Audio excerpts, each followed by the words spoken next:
Thank you. Good evening, everyone. I'd like to call the meeting to order and acknowledge that we're in Treaty 1 territory, the home and traditional lands of the Anishinaabe, Ojibwe, Innu, Cree, and Dakota peoples, and in the national homeland of the Red River Métis. Our drinking water comes from Shoal Lake 40 First Nation in Treaty 3 territory.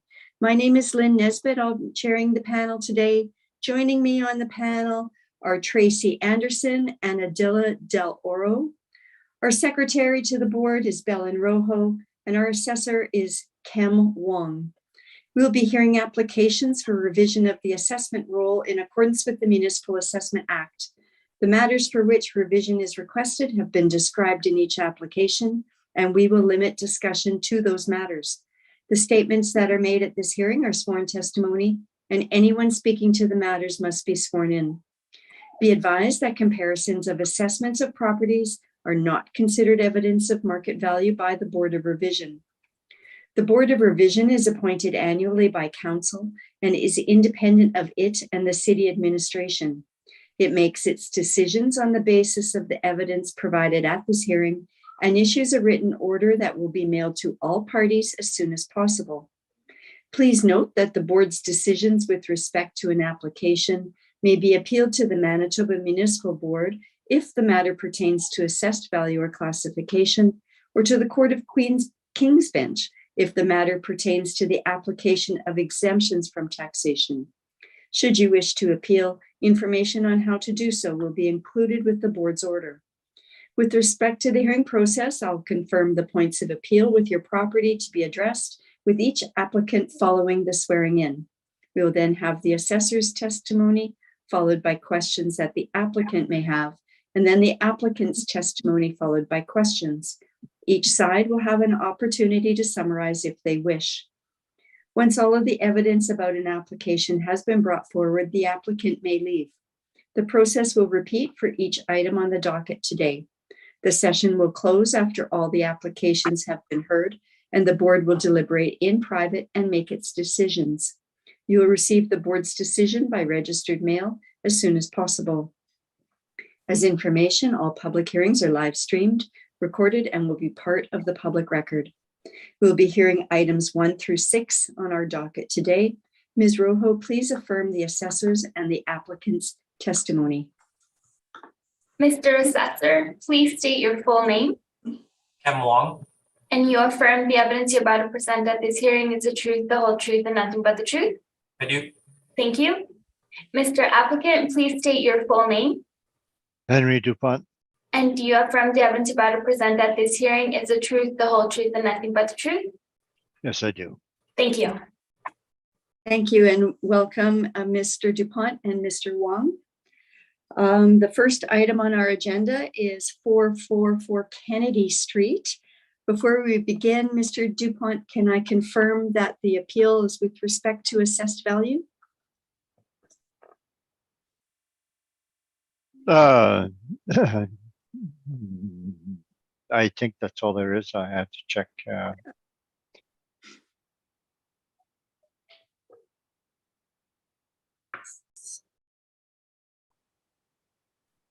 Yeah, I believe they're all value only. Okay. Today. Yeah. Thank you very much. Okay, Mr. Wong, you can begin with your presentation on 444 Kennedy Street. The subject property is 444 Kennedy Street. The roll number is 130-530-75100. The file number is 22-1116. This property is owned by Manitoba Housing and Renewal Corporation. So it is a sort of a non-profit, and so, but we're seeking market value here. So we're going to be looking to the market to value this property. This is a residential apartment block that's 15 stories high.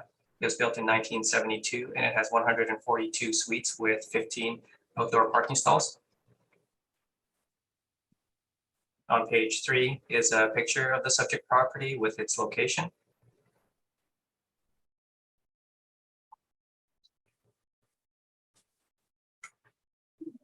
On page 4 is our income valuation summary. We use average rents of $734 to get a potential income of $1,252,000. We used a 4.7% vacancy to get an effective gross income of $1,193,000. And we used a 56% expense ratio to get a net operating income of $517,000. Capped at 5.3%, we have an estimated market value of $9,756,000.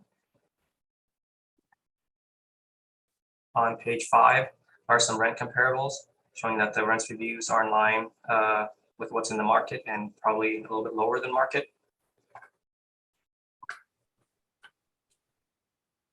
On page 6 are the CMHC rents. The rent potential using CMHC market rents is $1,320,000, which is supportive of the $1,252,000 that the model is applied. And the lower chart are some expense comparables ranging from 49 to 56%. This supports the model's expense ratio at 56.67%.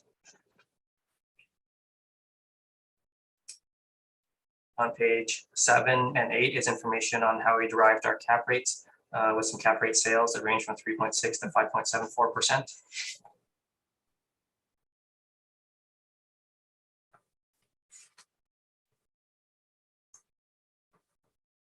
On page 10 and 11 is the mailer submitted by the owner.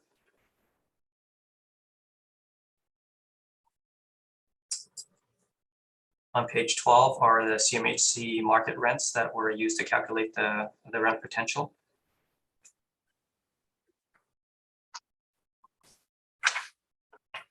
And on page 13, there's a permit in 2010 where there was $4 million worth of work done to the property with regards to interior alterations to all the units.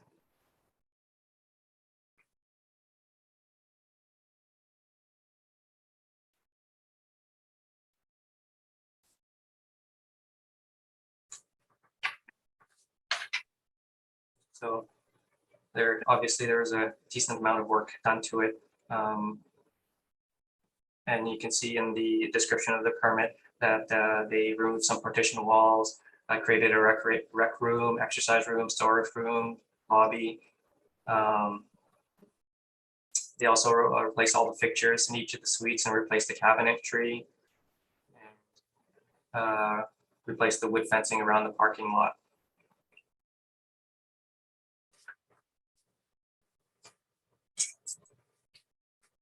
So when we look at this property from a market perspective, the model rent expenses and cap rate are supported by the market, and the fact that they put $4 million into the property, I believe that supports the current assessed value at $9,756,000. So I ask that you maintain the assessed value at $9,756,000.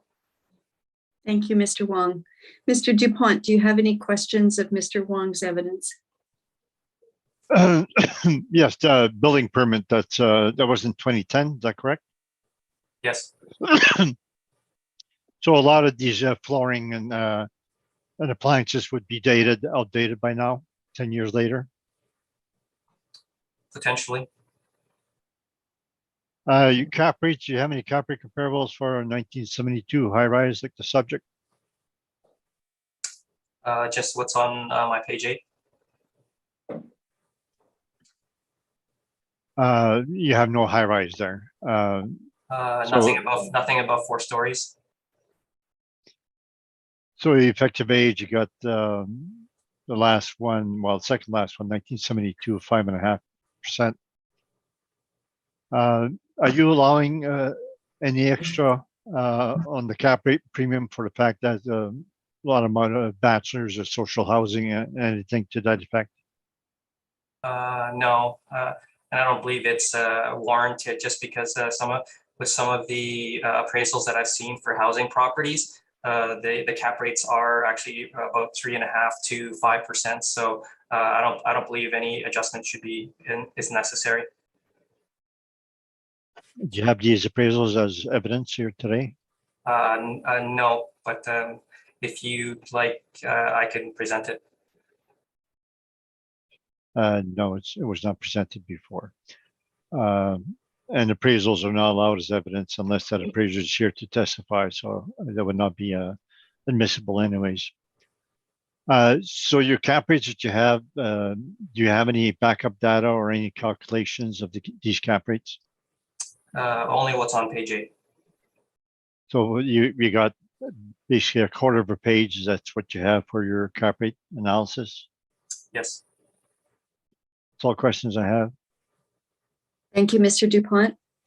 Ms. Anderson, do you have any questions of the assessor's evidence? I do not. Thank you, Madam Chair. Thank you. Ms. Del Oro, do you have any questions of the assessor's evidence? Just one. Did you inspect this property? I did not. Do you know when the last inspection was?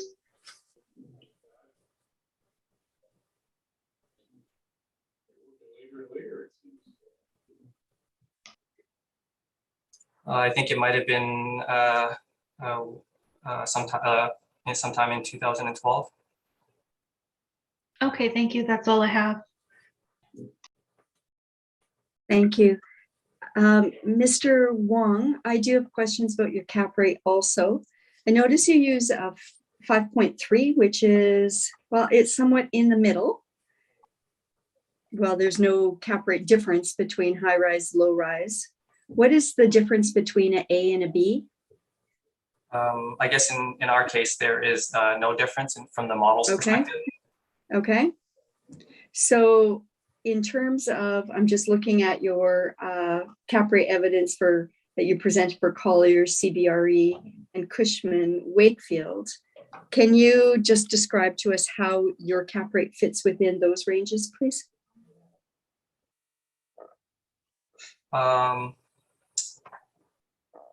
Yeah, just for example, if you look at the CBRE, if you look at the low rise, or sorry, the high rise for CBRE is 5 to 5.5, and that pretty much falls right into the heart of the 4.8 of and 5.6 that the city has, and it's the same thing for the low rise where the CBRE is indicating 5.25 and to 5.75 and 5.5 to 6, and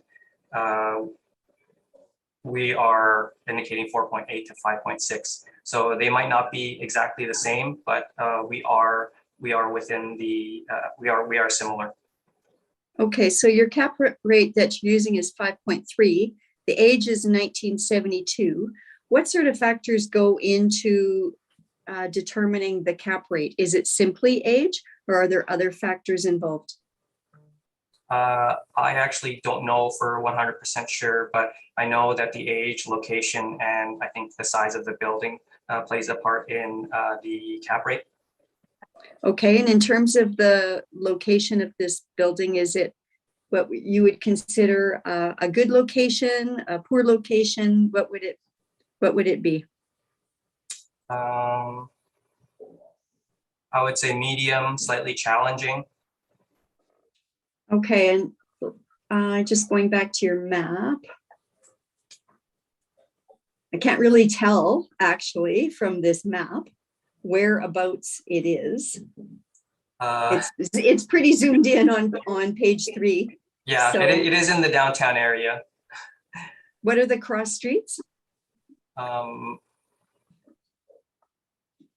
Unfortunately, I do not know. It would be approximately Isabel and Sargent. Okay.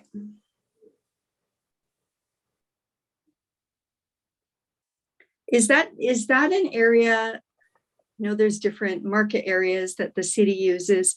Is that an area that is given a premium for a cap rate or no? What is the, like, what neighborhood would this be? Yeah, I don't believe so. I think the areas that would be considered maybe more challenging or the most challenging are a little bit north of that, say north of Notre Dame, north of William Avenue, and also near Selkirk and Salter.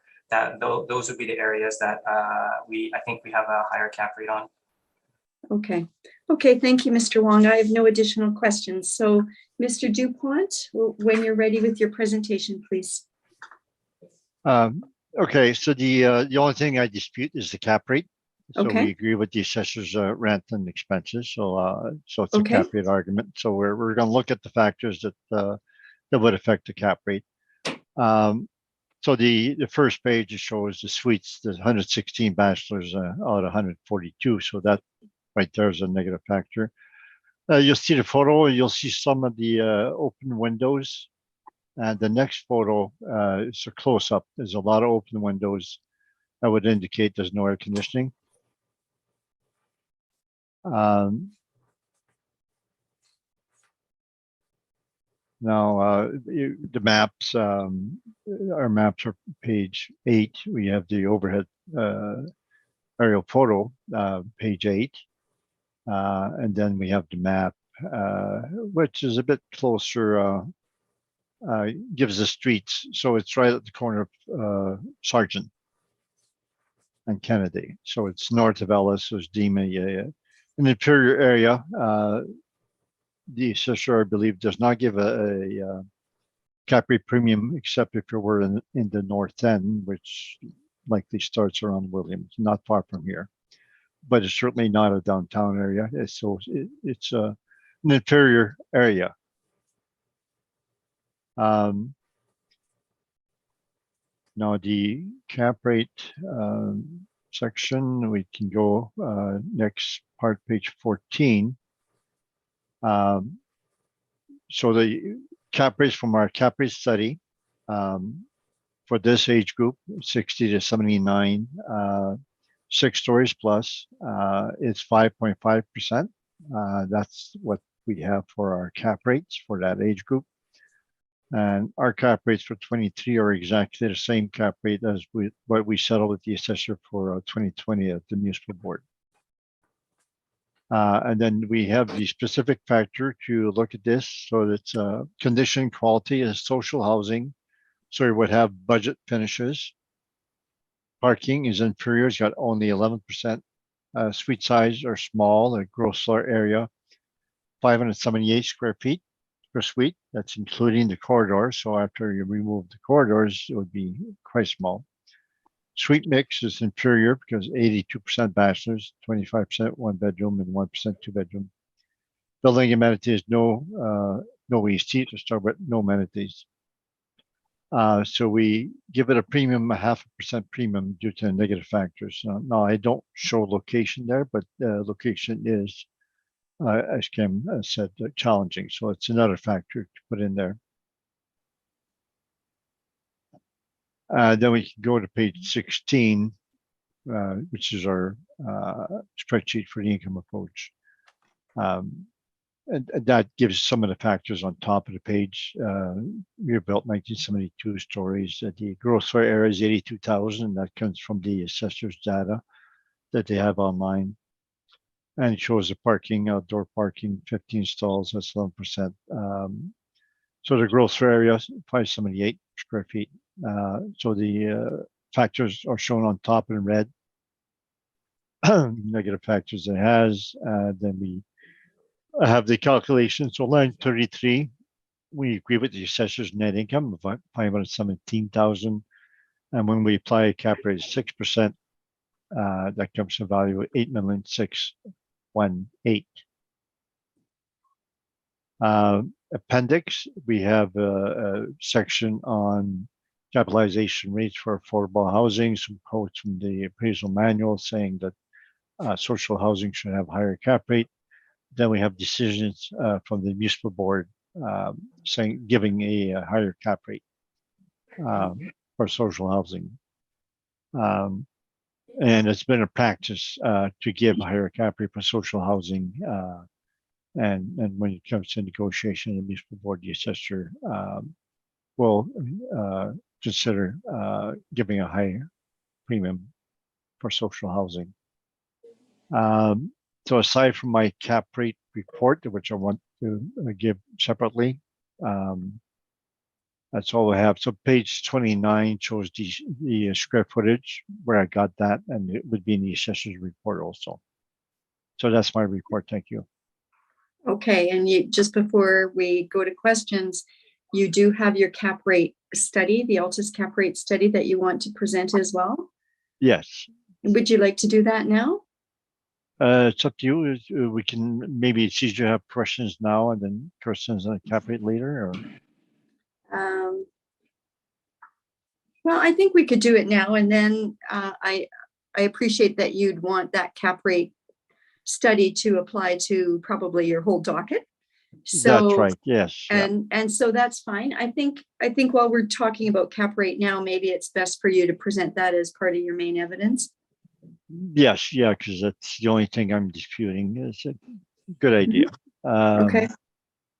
Cap rate. So So the report. Just give us a minute to, if you're like me, well, I have can't to have open too it. many things open at once. Yeah. So, okay, let's just, okay. Does everybody have the Altus cap rate study for apartments open? Yeah? Cam? Yes. Okay, go ahead, Mr. Dupont. Okay, it's 162 pages. And if you go to top right there with the Adobe, you can put the the page anytime you want to find something. But we have the backup data for all the cap rates. We have 10 cap rates, and we have all the backup data. Then we have the analysis to show how we arrived at it. Now, we've been through this many times before. So what we've done now is that we're summarizing things on page 161. So if you go to the last 2 pages. So the second last page, page 161. That's the assessor's rebuttal from a previous hearing, which they have been giving to us for months.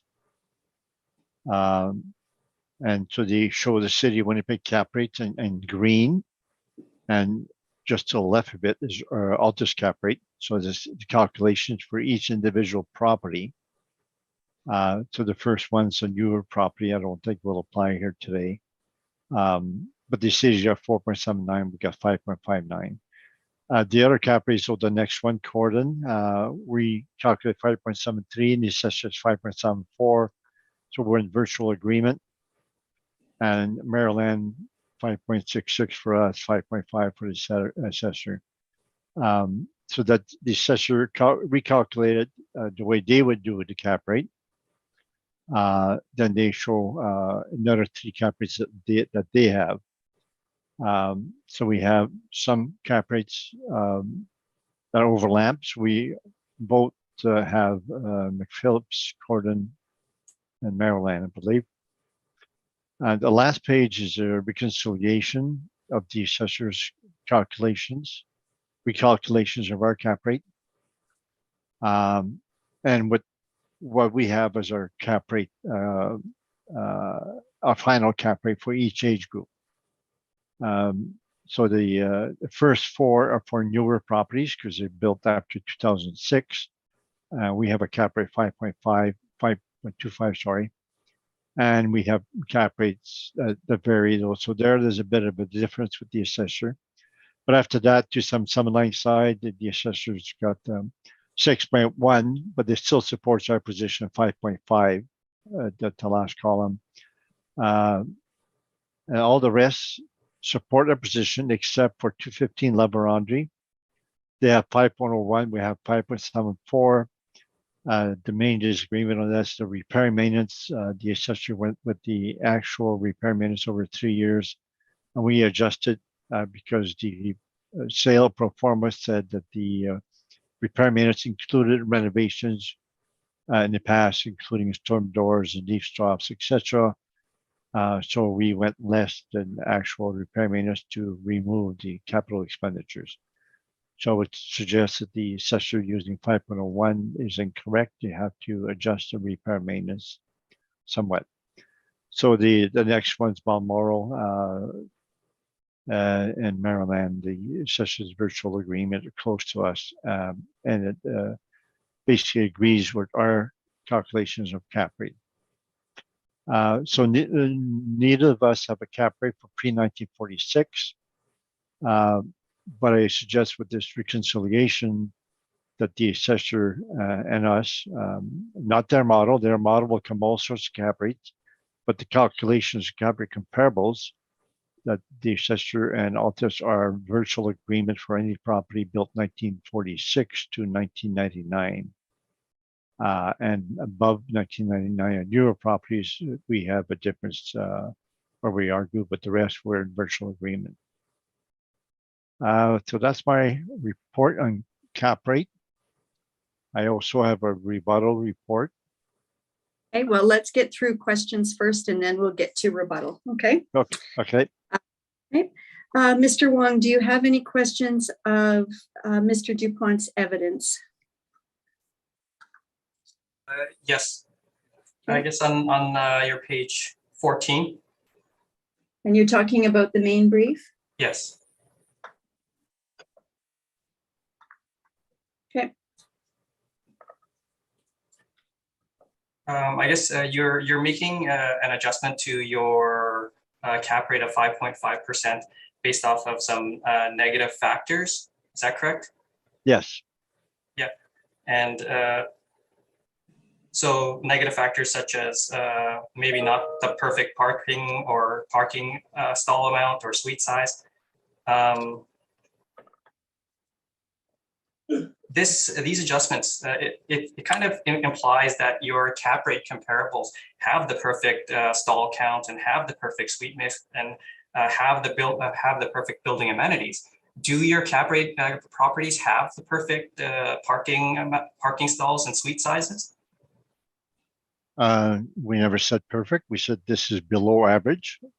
So this is below average. The cap rates are average, or 2390 McPhillips is above average, but it's similar to other properties of the same age. So these is our unusual factors that are permanent in nature. You can't change your parking, you can't change your suite size. It's something you have to live with. So those are factors that are gonna go for the rest of the life of this property. So it affects the property, those particular factors that we use. Do you have any sort of information that might quantify how much parking or suite size might affect the cap rate? No, we don't have a study or something like that. Say so many parking is equal to so much cap rate. I don't think that would exist. So that's a matter of a judgment call. You look at the factors and you decide whether it warrants a premium or not. Because if you're buying a property like that, the income stream in the future will always be affected by those factors. Okay, that's all my questions. Thank you, Mr. Wong. Ms. Anderson, do you have any questions? I just have a couple, thank you. Can you confirm, Mr. DuPont, whether there is AC or just can you confirm whether or not there is AC in that building?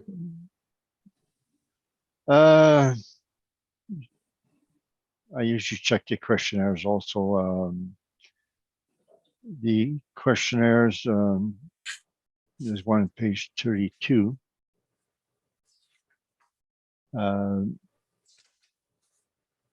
Where it says air conditioning, it is left blank.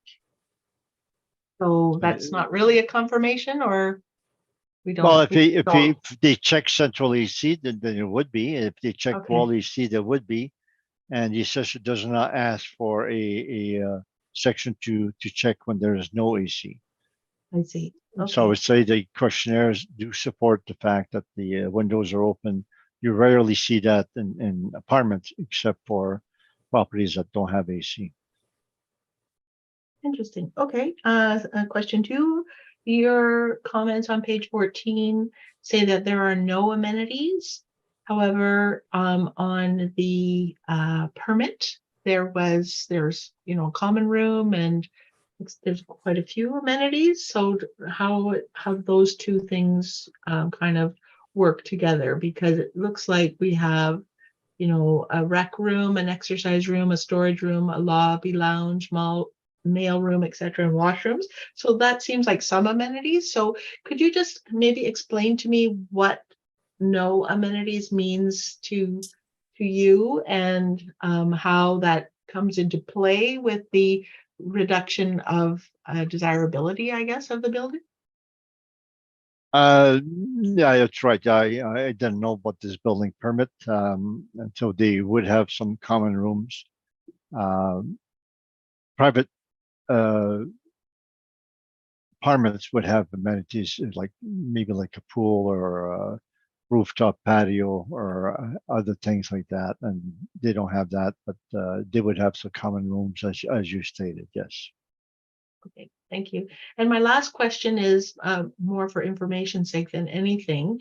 Again, on your page 14, you make mention of multifamily inventory having been saturated with new supply as of the reference date. Accelerating the obsolescence of the older multifamily stock. Can you help me to understand what that is and how that comes into play with this property? Oh, it's a general thing in the market that is apartments being built for many years now, and it was affecting the 2020 assessments, etc. So the part of the older stock, they have to spend more now on repair and maintenance, on turnover. They have to change their appliances, their flooring, and maybe their counters just to compete with the newer stock that comes out. So it's a general thing that just filters down. So the more and more construction we have, the more it filters down to the existing stock. So it's a negative factor in the marketplace, and I think it will come to a point where it has already on some newer properties that they're not getting the rents they wanted or have higher vacancies. So that's more of a general thing on the supply and demand. Thank you, Madam Chair. That's it for my questions. Thank you, Ms. Anderson. Ms. Del Oro, do you have any questions? My question's been asked and answered. Thank you. Thank you very much.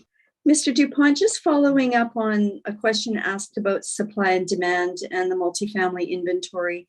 Does this statement apply in your view to MHRC housing, or is it more of the private market? Yeah, you're likely right. It applies more to the private market because they have to compete directly with these older, newer properties, and it filters down. And this will affect them so that another lesser nature because the rents are not a market. Yes, so there'd be social housing. Just maybe everything around them is getting better and better. So because the old property was the same age, they'll be getting vinyl plank, flooring, etc. And these won't. So there will be competition for similar type of property. Will have better finish. So in relation to the rest of the market, there will be more budget finish difference than before. Okay. Okay, that's all my questions as well. And Mr. Dupont, you've indicated you have rebuttal evidence? Yes. Okay, give us a minute to find that.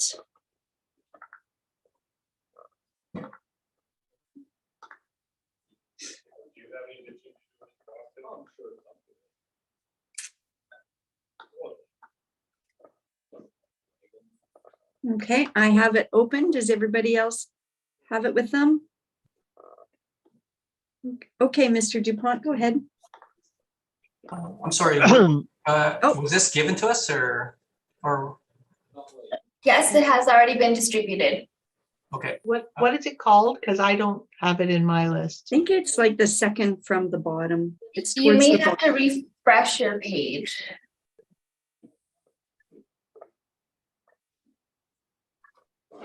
Got it. Thank you.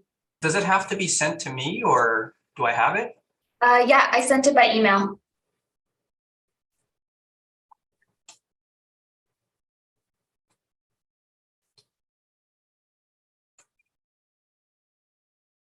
rebuttal on cap rates, is that what we're looking at? Yeah, Yeah. okay. Yeah, it Do you says have it, Mr. rebuttal. Wong? Sorry. Mr. Wong, do you have it now? I do. Okay. Okay, we're ready. All right, it says rebuttal to the assessor apartment cap rate. The first one's a rebuttal on 2390 McPhillips, which is a newer property. And I don't think we have newer properties here today. But nevertheless, the reason that we have a big difference in cap rate there from 4.8 to 5.59 is because the purchaser increased the rents in a very significant manner after they bought. So we state that the property was bought below market rent, and we put in the market rents as per CMHC and the calculations of our cap rate. And that's shown on the next page.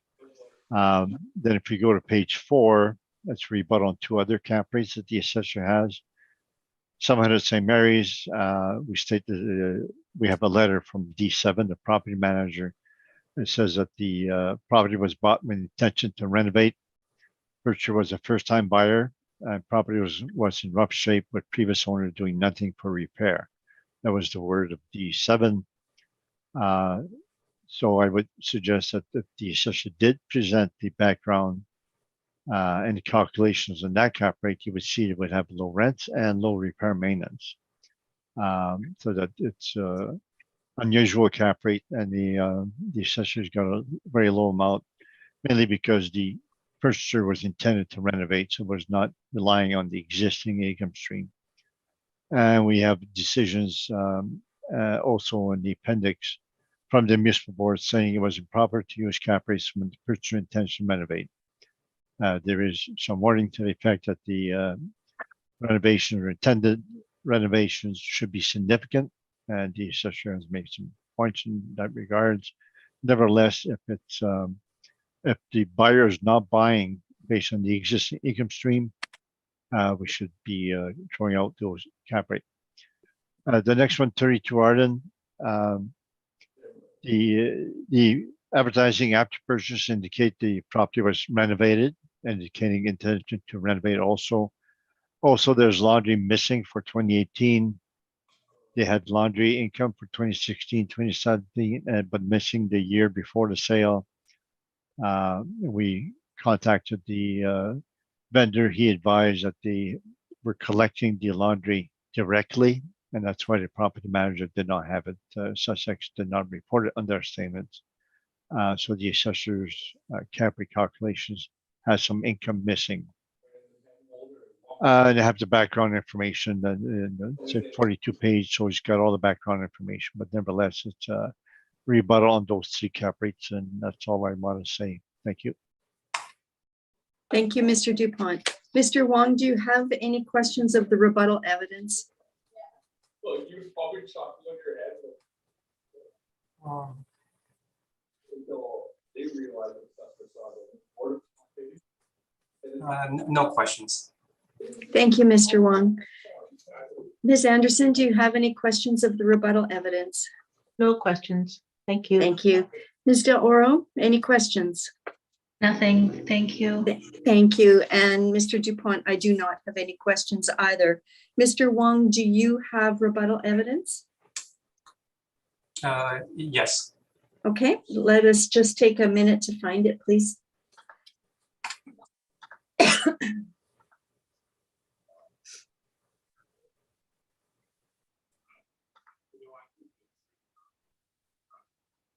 Okay, does everybody have it?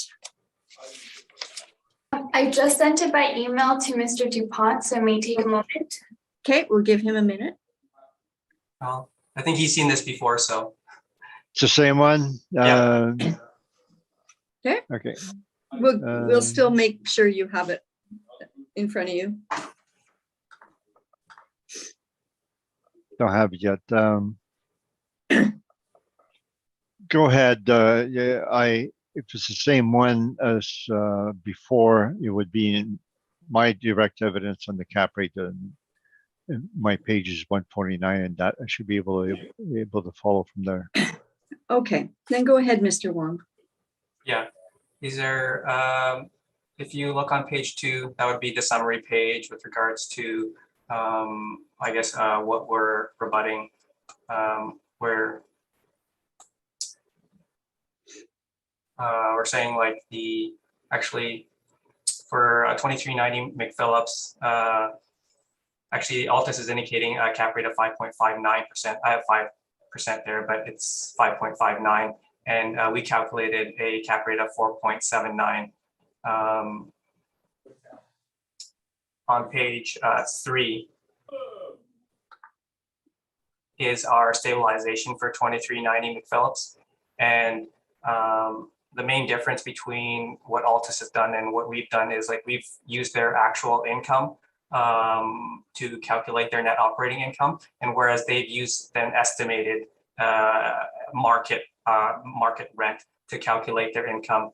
I mean, I don't think any of the properties in Altus's cap rate study, any of the other properties use a market rent to calculate the cap rate. I mean, we feel that in this particular case, the actual income and expenses are available, and we feel that it's more accurate to utilize those numbers as compared to the CMHC rents that that Altus is using and referring to sort of post-reference rents, which the owner may or may not be getting.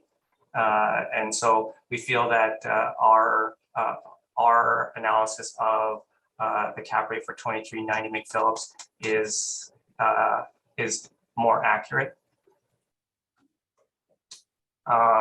And you see for 677 Maryland, we're very close, but we're a little bit lower. And for 210 St. Mary's, we've calculated lower than what Altus has calculated, and then you'll see some ones that are in red. You can see if you go to 512 Balmoral on page 17.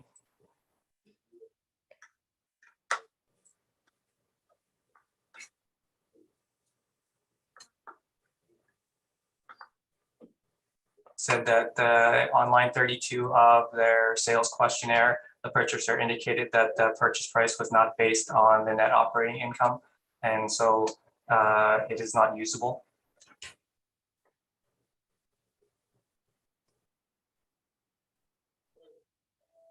And on the very last page, on page 34,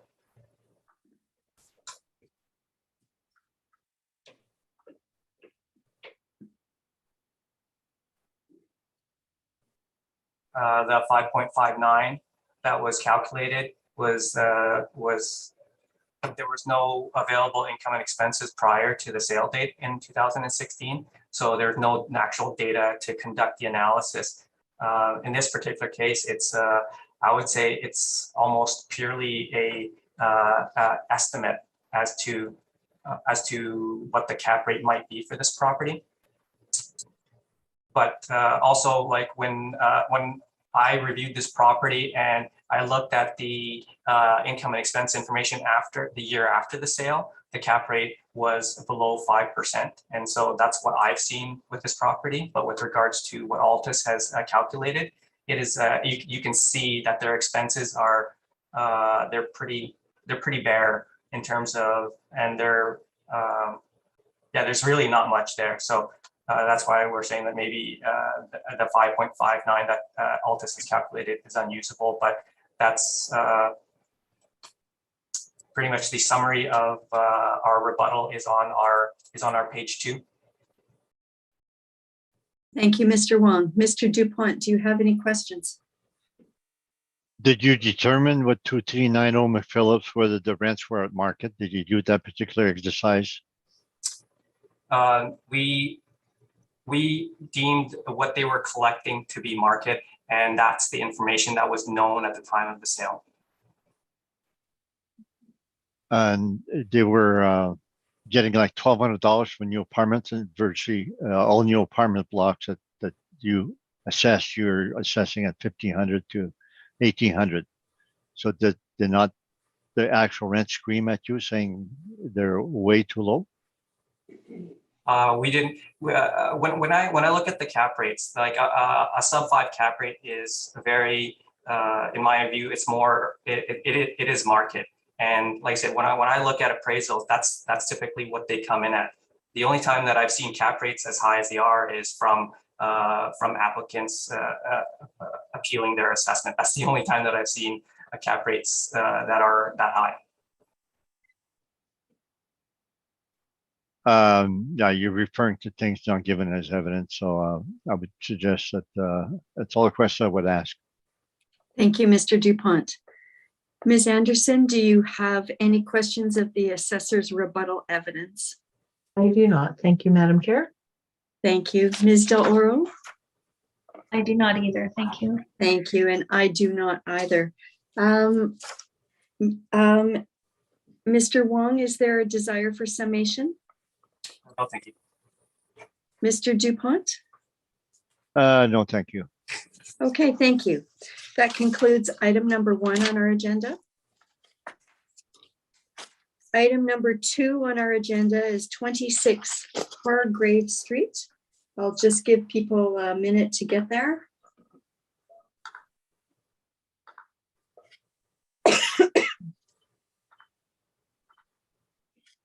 Okay, Mr. Wong, when you're ready, you may begin. Okay, the subject property is 26 Hargrave Street. The roll number is 120-925-97100. The file number is 22-1628. This is a residential apartment block that's 2 stories high. It was built in 1959, but we have an effective year built in 1969. There are 18 suites with 4 outdoor parking stalls. On page 3 is a picture of the subject property with its location. This is in the downtown area, just near Broadway. On page 4 are some pictures of the subject property.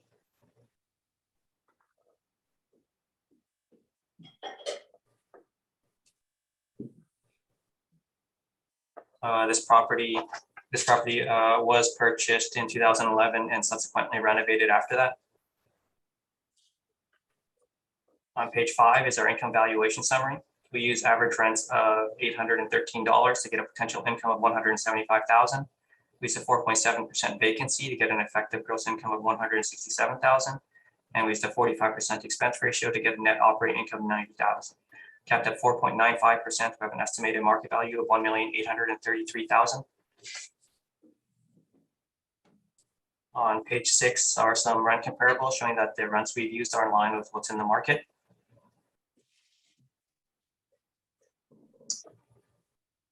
On page 7 is a summary of the income and expenses supplied by the owner.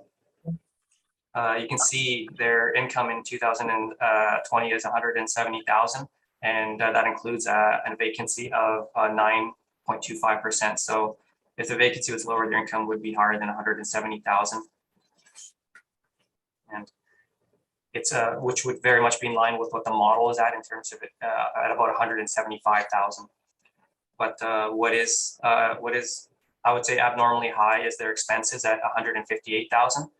That works out to 93% of their income, and that's definitely not market, and it definitely wouldn't be sold using a 93% expense ratio. So looking to the market, there are some expense comparables that range from 43 to 48%. And I believe this supports the model's expense ratio at 45%.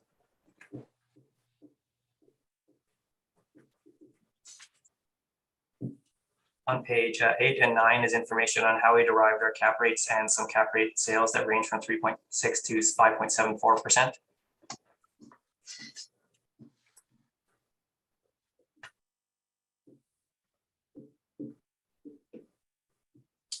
On page 11 and 12 is the income statement supplied by the owner.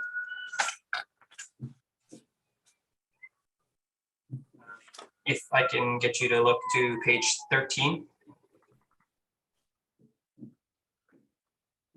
On page 13, if you look at their total monthly rent of $15,693, if you multiply that by 12, their potential is 188,000.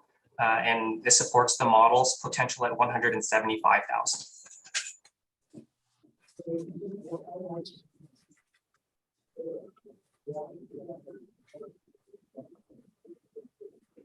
On page 15 is a permit for some of the work that was done in 2012.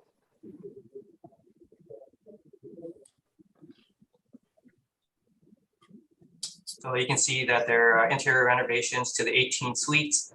Work includes paint, restoration, replacing existing windows, replacing kitchen cabinets, and replacing the boiler, piping, electrical, chimney.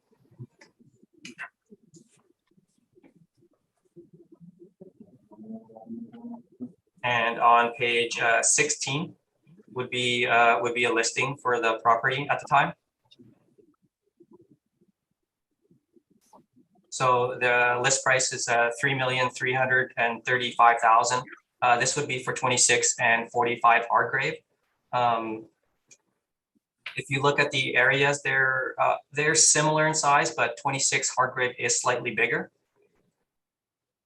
So if you 26 Hargrave is about 52% of the total square footage. So if you apply the 52% to the list price of $3,335,000, that works out to $1,754,000, and that was back in 2013. So I believe this supports the current assessed value of $1,833,000, which is as of 2021.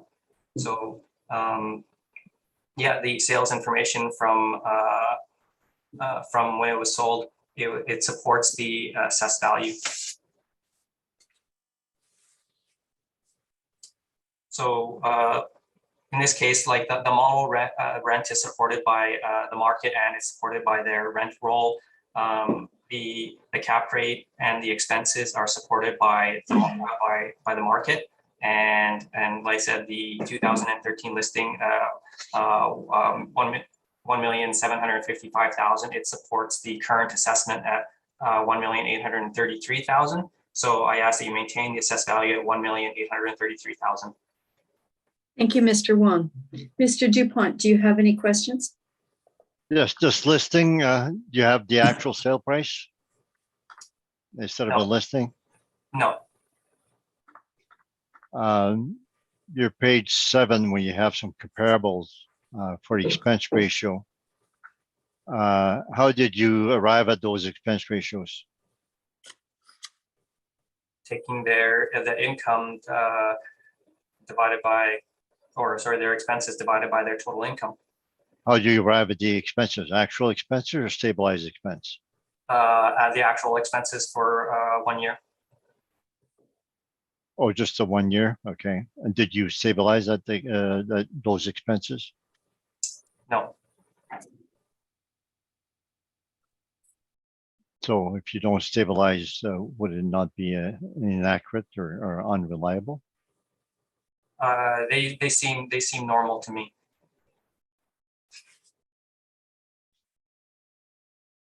It's all questions I have. Thank you, Mr. Dupont. Ms. Anderson, do you have any questions? I just have one question, Mr. Wong, on your page 7, that income and expense summary, was that provided by the owner? No, it's just a summary of page 11. If you go to page 11. Sorry, I missed that. Yeah. Page 11, okay, gotcha. Sorry, if you go to page 11, their total revenue is 170,000 in the middle of the page. Yep, got it. Yeah. So if you go back to my page 7, okay, you'll see that the income that I've used is 170,000. This right. summary is just a summary of that. It's a summary of what you see on page 11. Okay, thank you. I was just confused about the operating expense being at that high percentage rate. Yeah. I think if you go to page 12, you'll see that that's what their operating expenses are, 158,000, and near the middle of the page. That's your actuals, okay. Yeah. So basically, that's probably not normal, and highly unlikely that it would sell using those expenses. Yes. That's it for me. Thank you, both Mr. Wong and Madam Chair. Thank you, Ms. Anderson. Ms. Del Oro, do you have any questions? Yeah, just staying on this page 7, the expense comparables. So can you speak to those different properties there that you chose? Because are they all in the same location or area, or they seem to be, why did you choose these properties? They are a little bit spread out to get a little bit more of a cross section, but just that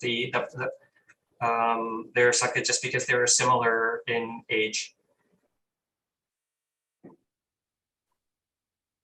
But the expense, so similar in age, but are there any other similarities other than age that you could determine the expenses would be equivalent?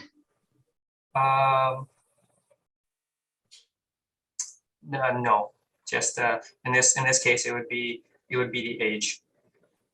Okay, thank you.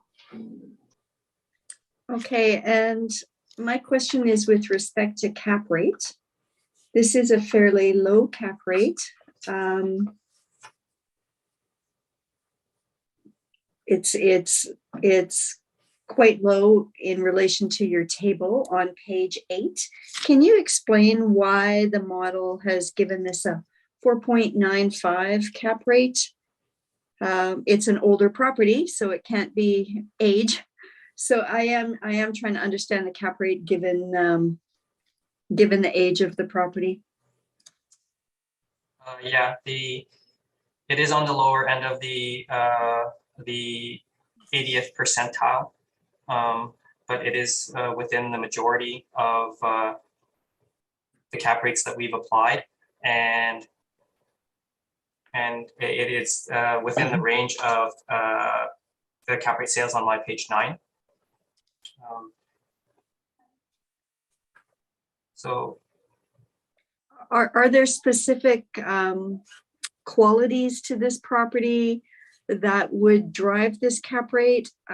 The pictures of the suites, for example, are those marketing pictures, or is that actual photos taken by the assessment department on page 4? you can see on page 4, the pictures were taken from the website on the top there, on the top of page 4. Okay. So Okay. it may have been staged, but I believe they are real photos. Would that be representative of the suites? I believe if you look at the counters or the counters, appliance, the flooring, if you look at the washroom and kitchen, I believe it would be indicative of the property. Okay. And this is wood frame construction. Are there any drawbacks to wood frame construction, or is it a positive feature? Can you speak to that? Well, I would say concrete is probably better, but with regards to some of the sales that I've seen, it seems like it's not as much of a factor as it once was. Now it just sort of seems like whatever is coming up, people are it's pretty competitive to try to buy it. So I'm not sure if people are being as selective as they used to be with regards to picking concrete over a wood frame.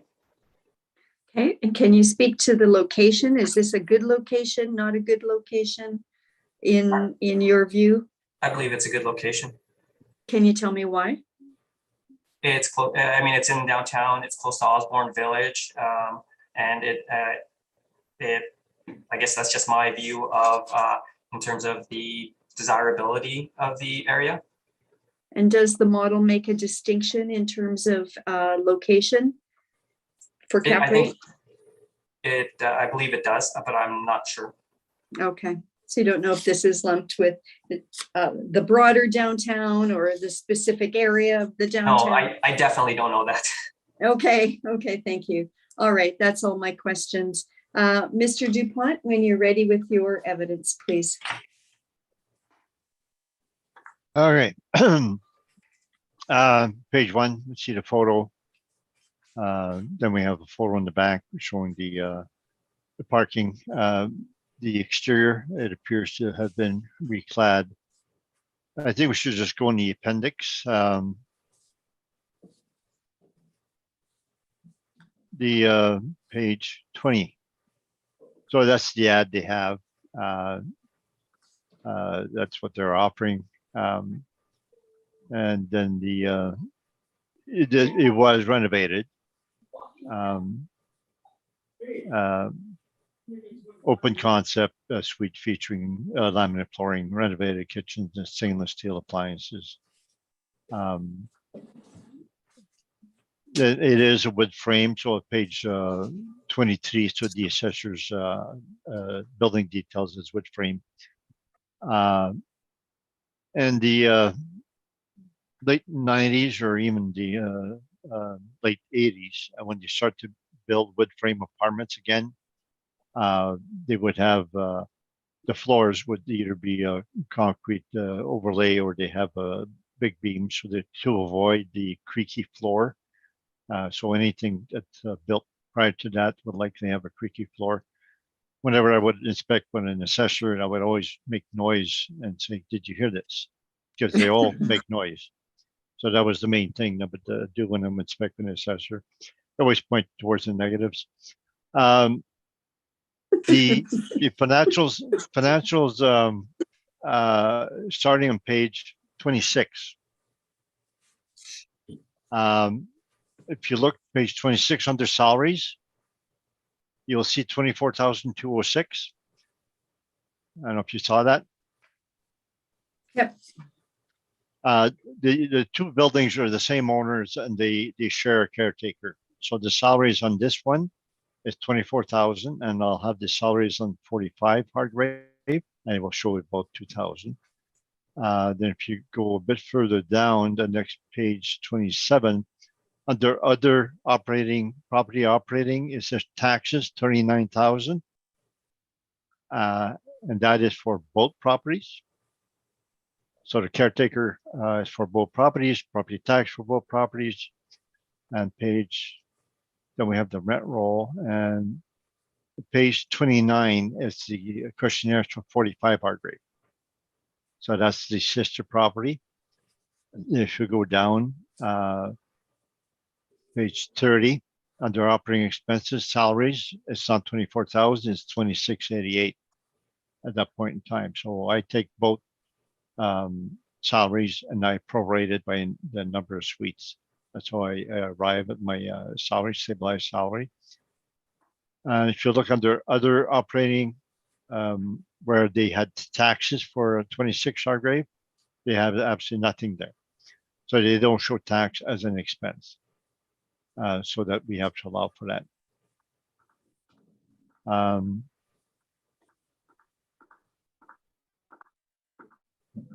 Yeah, then we have the questionnaires for each one.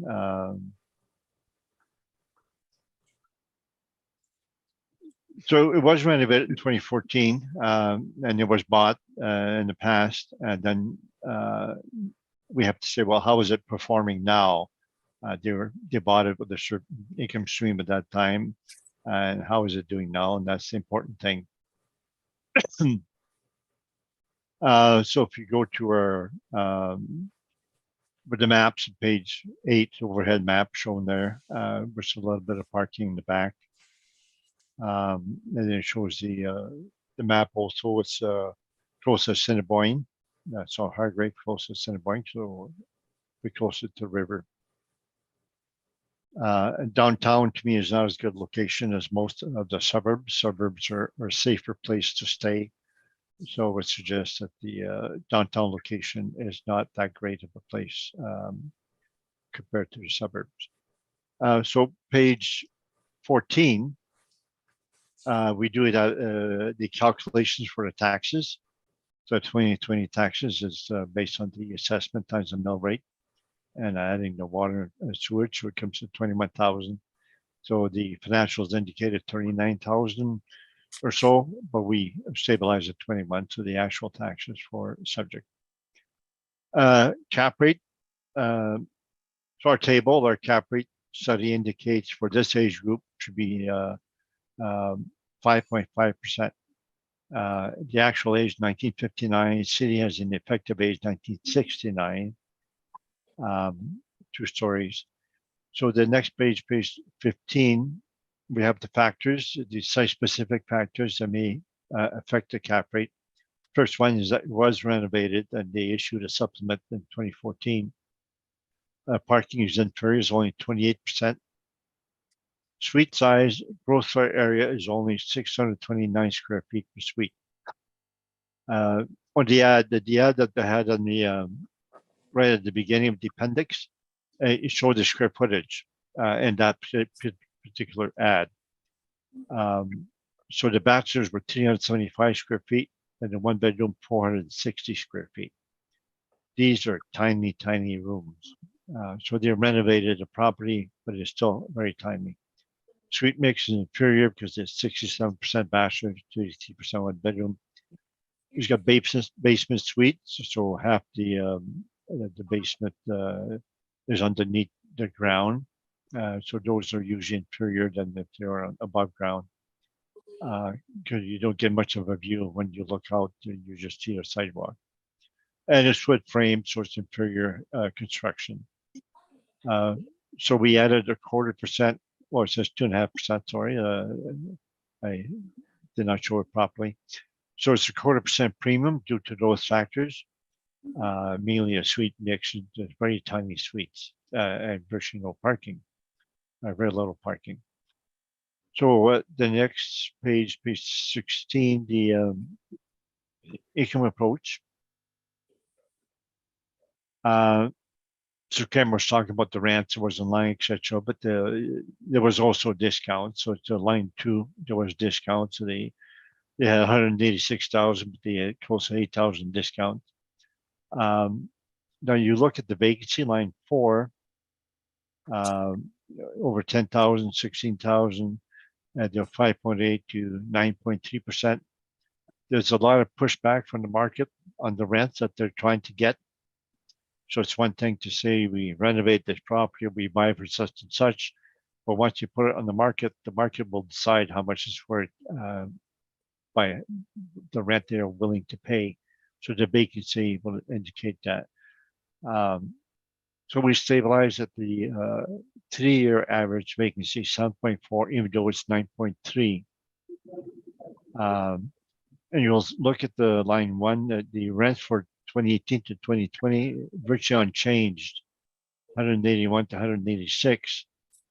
So there's not increasing the rents at that point in time. It's just the market doesn't like those rents for what they're offering.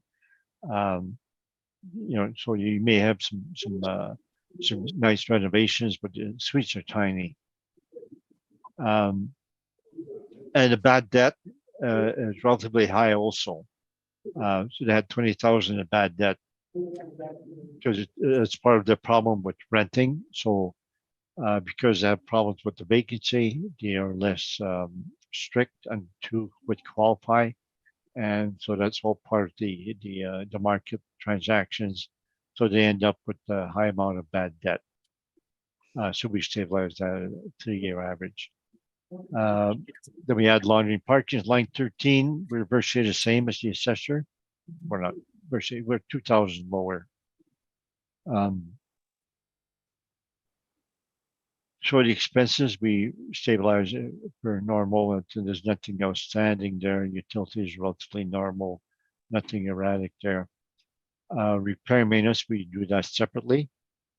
And the wages and benefits, line 28. You can see they had 24,000, but we went through the financials and we prorated that with the 2,400 and 45 Hargrave. And it shows under remarks how we did that. So the under remarks. So we added the 2689, but the 24,000, and then we prorate. So this property is 18 suites out of 34, so it comes to 14,000 for wages that we give there. And the taxes, line 30, they'd be 439, but we stabilize at 21,000 because we calculated the taxes at the actual. So even though line 32, the expense ratio is shown at 92%, 92%, That's mainly because they have some expenses belong to another property. And we adjusted that. So our expense ratio is 58%. And the assessor's expense ratio is 45%. It's model driven. It's not site specific. I don't think we should rely on that whatsoever. We should be doing site specific. So our big disagreement would be in the expenses because we're close on the effective gross income. And then we are disputing the cap rate nationally, so that we're at 5.75. It's just is quite low at 4.95. So our value comes 1,192,000 versus the assessor 1,832. And that is site specific. It follows the way this property is operating, the way the market is reacting to the rents, to the size of the properties, to all the site specific features it has. The next page is the repair maintenance. So it shows the first 5 items. The items in red are the items of usually capital expenditures. And they had some for 2018, 2019. I did not stabilize that. I did not allow those. Under turnover, that's the amount of spending on the suites itself when they turn over. Net stabilized at 328. And that's relatively low relative to the market. The maximums of the benchmarks that we had were 500 for flooring, 225 for appliances, 225 for painting, 225 for counters. I believe it was close to 1,300, and they're at 300, so they're on the low side. They have the remaining R&M at the bottom, so we stabilize these items, and then we show what the 5 years are right at the bottom. And we stabilize at 1,292 per suite, which is relatively low. And that's likely due to the fact it was renovated back in 2014, so they're not spending as much on the turnover, the flooring and the appliances as other properties are doing on a recurring basis. So once you put that into the previous page, 1,292, that produces our net income. So the expense ratio is not high due to repair maintenance, because repair maintenance is actually on the low side. And that's my submissions. I thank you. Thank you, Mr. Dupont. Mr. Wong, do you have any questions? No questions. Thank you. Ms. Anderson? I have no questions. Thank you. Thank you. Ms. Del Oro, any questions? I have no questions, Madam Chair. Thank you. Okay, thank you. Okay, so I guess I have no questions either, Mr. Dupont. Mr. Dupont, I'm assuming your rebuttal evidence is applying throughout this whole docket? Yes, that was on cap rate, so that Okay. yeah, I don't need to go through that again. Yeah. Okay, and Mr. Wong, same for you? Yes. Thank you. Mr. Wong, is there a desire for summation? Thank you. Mr. Dupont? No, thank you. Thank you. All right, we'll move to item number 3 on our agenda, which is 165 Kennedy Street. Give us a minute to get there. Mr. Wong, and I see you have a recommendation on this property. So perhaps you can introduce the property and then take us through your recommendation, please. Sure. The subject property is 165 Kennedy Street. The roll number is 120-936-47100. The file number is 22-2601. And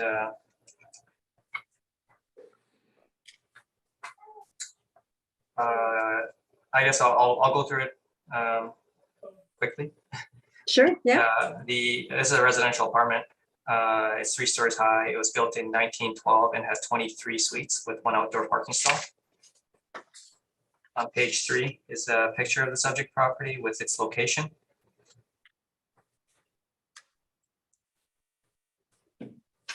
On page 4 are some pictures of the subject property.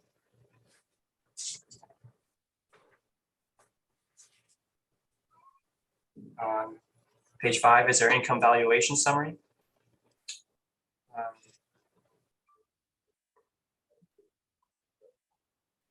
The net operating income that the model is estimated is about 104,000. If you look on page 7,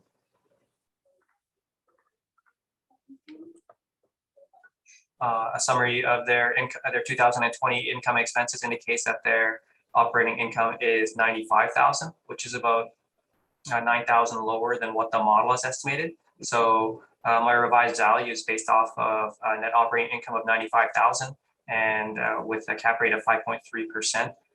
So the resulting value is 1,805,000. Okay. Perhaps we'll just stop you there and ask Mr. Dupont if he accepts the recommendation of 1,805,000. No, I do not. Okay. Mr. Wong, you can carry on with your presentation then. On pages 8 and 9 is information on how we derived our cap rates with some cap rate sales that range from 3.6 to 5.74%. The remainder of my brief is the income statement supplied by the owner. So in this case, the model rent and cap rate are supported by the market, and the revised NOI is supported by their actual NOI. So I ask that you accept the revised value of 1,805,000. Thank you, Mr. Wong. Mr. Dupont, do you have any questions? No questions. Thank you. Ms. Anderson, do you have any questions? No questions. Thank you. Ms. Del Oro? I do not have any questions. Thanks, Madam Chair. Thank you. Mr. Wong, I have a question about the effective age of this property, or the age. Your presentation notes it's a 1912 actual year built. You don't have an effective age on the property, yet you are showing pictures that would suggest it's been upgraded. Can you speak to that? What type of renovations have been done? And what would that do to an effective age? Yeah, we don't have an effective age on this. It's possible that we might not have inspected this property or updated its property record. But yeah, when you look at the kitchen and the washroom, I mean, the washroom still has like it. Aside from it looking fairly clean, it looks somewhat. I guess the tub looks somewhat original, but maybe the toilet is a little bit more modern, and with regards to the kitchen, it's a little bit more modern and clean. But aside from that, it's probably fairly indicative of the age of the building. But sometimes we don't have an effective age on the property because we haven't inspected it. Okay. Is there anything in your record that said when it was last inspected? I'm not sure if we've inspected. I don't believe so. Okay. Sorry, I'm just writing down some notes. Yep. Okay, that's all my questions. Mr. Dupont, when you're ready, please.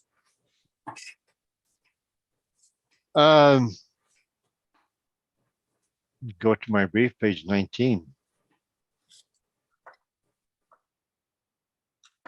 And the third line, building description. Many of the spacious suites feature stunning hardwood flooring and an original oak trim throughout, and sunroom style windows, etc. They don't mention any renovations. The property has not been renovated. They kept nicely done. So if you see the next photo, page 20, so it's the original. Here they have original oak trim, a dark oak, and the original hardwood floors. So they redo the hardwood floors, so it's quite normal. So it's not renovated in any way. You see an old rad behind the couch, so they still have the same heating.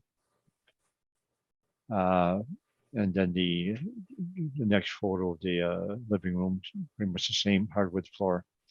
Bedroom, hardwood floor. Kind of painted beam on top. And the kitchen's page 23. Very plain white painted cabinets, and they have some old gas stove on purpose, so there's not new stainless steel appliances. I guess it's part of the thing they're doing. So say it's a character building, so they kept it character. The floors, old linoleum, and the bathroom that's old finish, so it's old wood painted over and with old tub with clawfoot, I believe they call them, and the rad. So it's not renovated in any way at all. It's well kept, and they're keeping the character, and it's probably the right thing to do in a new building like that. They may eventually, some properties may do modern renovations, but they can get relatively good rent by just keeping it up and keeping the character.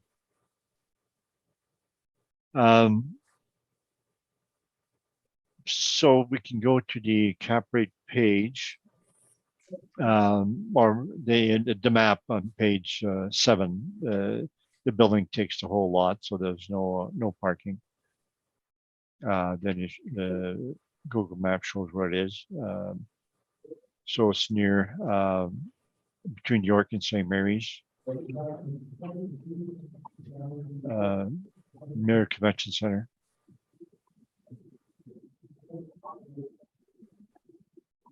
For cap rate, page 13, we're using a cap rate of 6.1%, which is the low range of our cap rates that we have for pre-1946. We have 6.1 to 6.6. Neither the assessor nor Altus have any cap rates for properties that sold pre-1946. But we have cap rates. We will have cap rates for 46 to 59 age group at 5 3/4. So the assessor's redoing of our cap rates is basically agreeing with our cap rate 5 3/4 for the 46 plus. So therefore, this should be a higher cap rate because it's older. And those were the cap rates the assessor had for 2020, which we settled at also for 2020. So we believe we should keep the same cap rate, 6.1 to 6.6. 6 is, since it's relatively good condition, we say 6.1. We'll go to the low end of that range. Page 14 is the income approach that we have.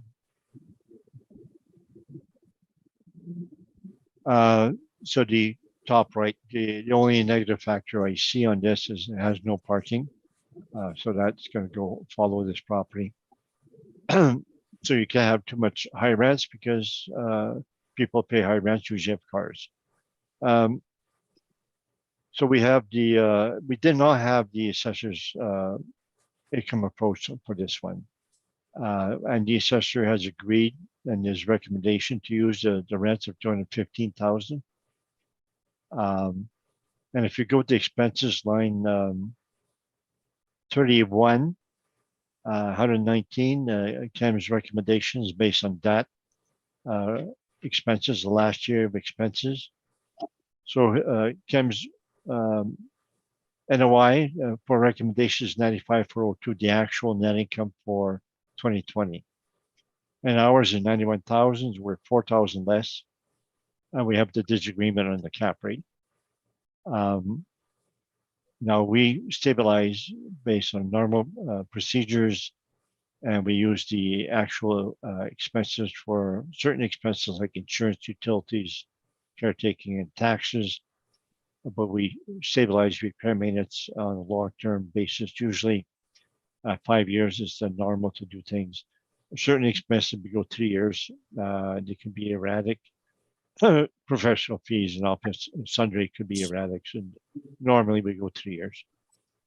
So the difference we would have with the assessors that we go site specific, and the repair maintenance, we stabilize at 29,000. Line 27, and the actual for that year was 33,000. So that's a difference with the overall net income is now repair maintenance, mainly because we're going long term. So next page 15 shows the actual repair maintenance, each individual item that they had, which we put on this spreadsheet. You will see the flooring comes to $86 versus the maximum 500, and the appliance is also low 164. So they're not spending as much on flooring and appliance because they're keeping the old character, and so they're not modernizing it. So the suites do not have new flooring and appliances. Painting is higher than the maximum, so they do a good job painting. So they do it on a recurring basis. Then we excluded certain items of plumbing 1 year. We excluded HVAC another year, and building exterior we excluded that 1 year.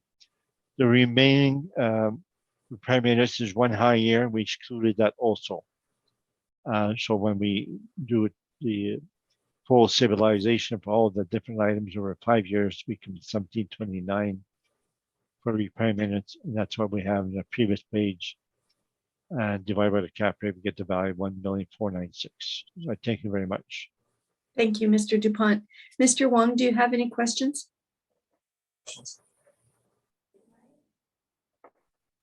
Pardon me? No questions. No questions? Ms. Anderson, do you have any questions? I have one just interest question, really. Is this a heritage building at all? Is that why they're not doing any renovations or? No, I think older buildings, they're allowed to do renovations on the interior. You could renovate the interior as far as I'm concerned. They may not be able to change the exterior because the exterior looks quite nice. And so it's a nice architectural feature. But I don't think that's what's stopping them from renovating in the suites. I think the market will pay a certain rent for character buildings, character finishes, which are well kept. And that's how they're doing it. So they're saving money on the repair maintenance. They have low flooring and appliance replacement. Right. And the people will rent it based by keeping the character. So it's nothing wrong with what they're doing. It follows the character of the building. Thank you. That's it, Madam Chair. Thank you. Mr. Oru, do you have any questions? Just one. You mentioned that the parking, the lack of parking, was a negative. Would you consider there to be any other negatives? Like, can you speak about the area or desirability of the area at all? It's downtown, so if it were not for the security problems they have in downtown, it would be a relatively good location. This would be a lot better in Osborne Village than being downtown. So to me, a downtown location it's a medium good location. And for people that don't have cars, the downtown has a lot of facilities, except maybe for good groceries. But there's, I guess, so much you can do with this property because of the lack of parking. So, but I'm not adding an extra cap rate because of that. I'm going to the low end of the cap rates for that age group. Okay, thank you. Thank you. And yes, I do note from your chart, you're going at that low end of the cap rate, given the age of the building. And you noted it's also a typical cap rate for good quality in good location, correct? Yes. So, yes. Okay. All right. Well, I guess I have no questions other than just making that comment. All right. That concludes. Oh, desire for summation, Mr. Wong? No, thank you. Mr. Dupont? No, thank you. Thank you. We're halfway through our agenda now. Would anybody like to take a 5-minute break, or should we will take a 5-minute break then? And we'll resume. Yeah, in 5 minutes. Thank you. I'd like to call the meeting back to order. We are now dealing with item number 4 on our agenda, which is 301 Broadway Avenue. So, Mr. Wong, when you're ready, you may begin presenting your evidence, please. Okay. Subject property is 301 Broadway. The roll number is 120-932-66000. The file number is 22-2486. This is a residential apartment block that's 3 stories high. It was built in 1938 and has 31 suites with 1 outdoor parking stall. On page 3 is a picture of the subject property with its location.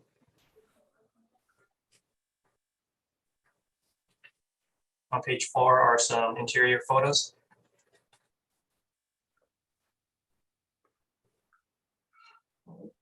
On page 5 is our income valuation summary. We use average rents of $702 to get a potential income of $261,000. We use the 4.7% vacancy to get an effective gross income of $249,000. And we use a 52% expense ratio to get a net operating income of $118,000. Capped at 5.2%, we have an estimated market value of $2,283,000. On page 6 are some rent comparables showing that the rents we've used are in line with what's in the market. On page 7 is a summary of the income and expenses for 2020. Their income was $279,000 and their expenses are $200,000. Their expenses at $200,000 account for 71.77% of their income. So that's very high, and and like I said earlier, it's unlikely that a property would sell at this expense ratio. So I made a slight adjustment to their repair and maintenance.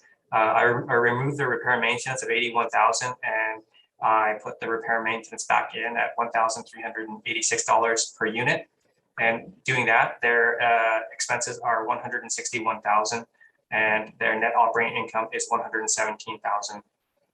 This $117,000 supports the model's net operating income of $118,000.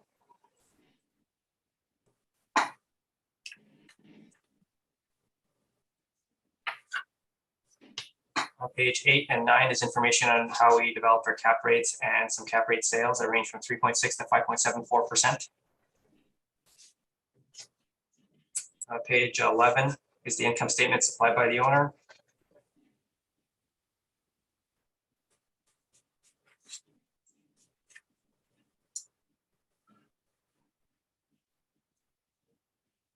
So the model rents and are supported, and the cap rate are supported by the market, and the actual NOI after you make adjustment for their higher repair maintenance, that net operating income supports the model's net operating income. So I ask that you maintain the assessed value at $2,283,000. Thank you, Mr. Wong. Mr. Dupont, do you have any questions of the assessor's evidence? The cap rate's 5.2 for an older pre-war building built 1938, I believe. So the 2020 assessments, the model was indicating 6.1 to 6.6 for that age group, and now we're at 5.2. So what has changed in the model to change the cap rate by 1%? The current model is indicating a 5.2% cap rate. With regards to previous cycles, I'm not sure how relevant they are right here. So in my experience, the 5.2% cap rate for this type of a property, it does result in an accurate estimate of value. So I feel that the 5.2 is fine for this property. That's all questions I have. Thank you, Mr. Dupont. Ms. Anderson, do you have any questions? I have no questions. Thank you. Thank you. Ms. Del Oro? I have no questions. Thank you. Okay, thank you. Mr. Wong, you said that a 5.2 cap rate, you were comfortable with this for this type of property. Can you just expand on that a little bit? Like, why should we believe you? Okay. You see that this property, like on my page 5. Yep. So you can see that in this particular case, the value per unit is approximately 73,000 per unit. If you go on my page 9, you can see, I guess, the oldest building on there is 1913. It does have an effective year built of 1972, but generally speaking, it's 1913. And the value per unit is 75,000 per unit. And if you look at some of the other values per unit, it's 98 and 125,000 per unit, or 100,000 per unit. So us coming in at about 73,000 per unit, it just sort of says that our cap rate is either it's pretty good or it's not, or at the very least not that far off. Okay. Thank you very much, Mr. Wong. Mr. Dupont.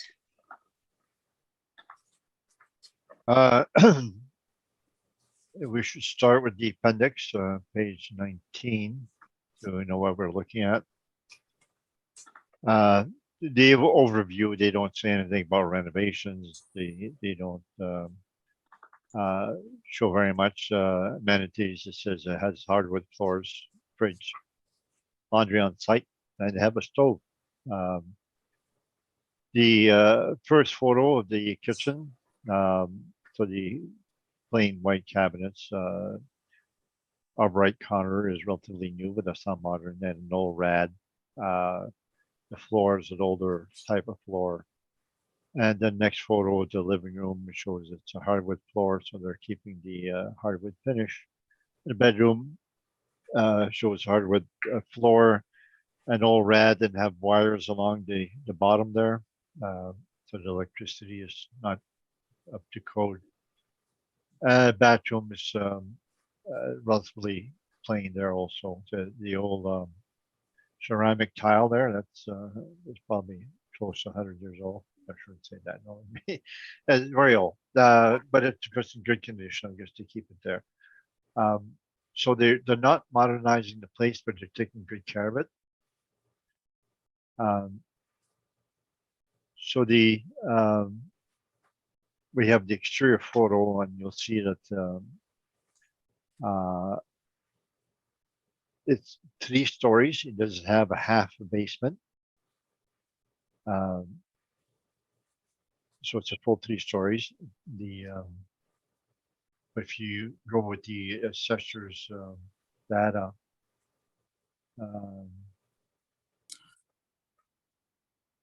it will show basement area.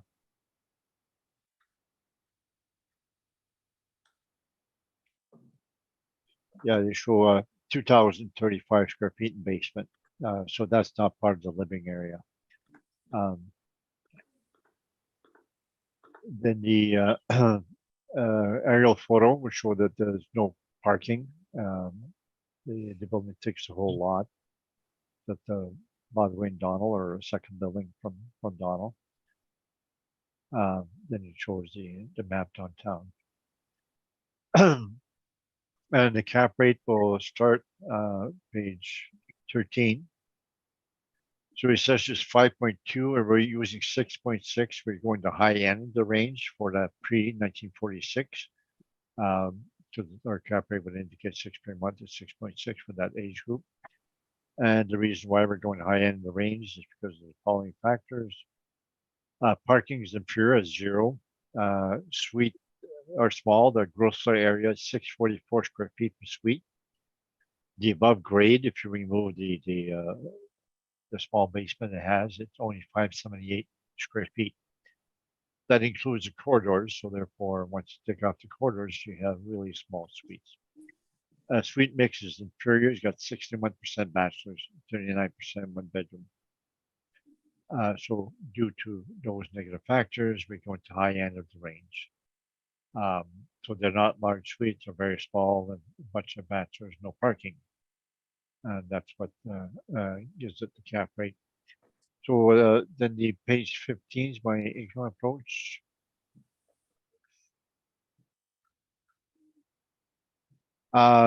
Shows the rents and it shows they have some a lot of discounts. And I believe the Acmans tend to show the discounts are not really asking the tenants for that. That's what's allowed by the rent control. So they have room in the rent control as to what they ask for, because the rent rolls don't show any discounts like that.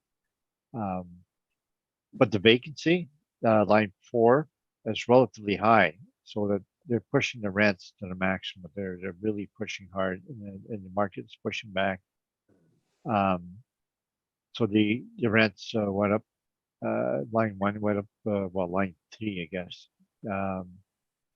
275 to 288. So that part is not that big of an increase, but the market is pushing back, and the vacancy is down to 4.5%, and that's what we use in the assessor 4.7. So we're actually less than the assessor. We have a higher rents in the assessor. And I believe that the rents of 774 is relatively high for this type of property because it's older and it's got lots of bachelors. The Acmans are keeping it well kept. You know, it's not modernized in a way, but the repair maintenance that they're spending this property is what allows them to get those higher rents. So line 13, we're 25,000 or so more than the assessor. Expenses line 31, and we're 170, and the assessor 130. So there's a big difference in the stabilized expense. We stabilize the expense in our normal way. Certain things we go with the actual 2020. A few things will go with the average items that tend to be erratic. And then the repair maintenance, we stabilize that, and we show that on the next page, page 16. Shows the different items. The flooring is relatively low, 123 per suite versus 500 maximum. The appliance replacement 113 per suite versus a maximum of 225, and the painting is actually low here, about half normal. But they keep all the other things, HVAC and fire safety, etc., up to speed. The remaining RM, we disallowed the one high year in 2020. And so that when we do the average, we come to 1870 per square feet per suite.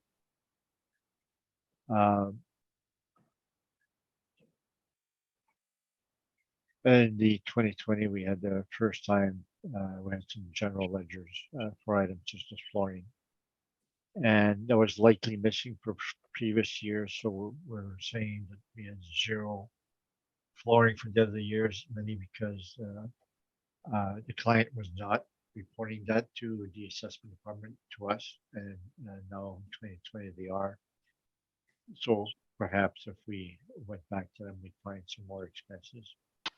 Nevertheless, we stabilized based what we were given. We got it at 1870 per suite, and that's where we put in the previous page. So our net income, previous page, line 33 is 104,000 versus the assessor 118. We show 2020 board of revision was 6.6. We used 6.6. It's a high end due to range of negative factors. So the value was 1,581,000 versus the assessment of 2,283,000. That's my report. Thank you. Thank you, Mr. Dupont. Mr. Wong, do you have any questions? Sorry, you're on mute. Thank you. No questions. Thank you, Mr. Wong. Ms. Anderson, do you have any questions? I have no questions. Thank you. Thank you. Ms. Del Oro, any questions? No, I don't have any questions, Madam Chair. Thank you. Thank you. And I have no questions. So Mr. Wong, is there a desire for summation? Thank you. Mr. Dupont? No, thank you. Thank you. That concludes item number 4 on our agenda. Now move to item number 5 on our agenda, which is 819 Grant Avenue. So Mr. Wong, when you are ready with your presentation, please. Okay, the subject property is 819 Grant Avenue. The roll number is 120-153-27000. The file number is 22-2215. This property, it is an institutional property for seniors, and so we will be looking to the market for valuing this property. This is a residential apartment block that's 2 stories high. It was built in 1964 and has 28 suites with 7 outdoor parking stalls. On page 3 is a picture of the subject property with its location.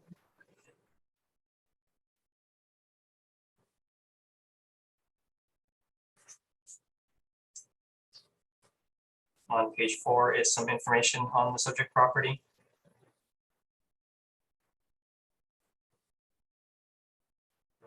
Just on the first paragraph, Legion Crest Apartments offers housing for veterans, their families, and Legion members of 60 years and older. On page 5 is our income valuation summary. We use average rents of $672 to get a potential income of $185,000. We use the 4.2% vacancy to get an effective gross income of $177,000. And we use the 56% expense ratio to get a net operating income of $77,000. Capped at 5.15%, we have an estimated market value of $1,512,000. On page 6 are some rent comparables showing the rents we've used are in line with market or below market.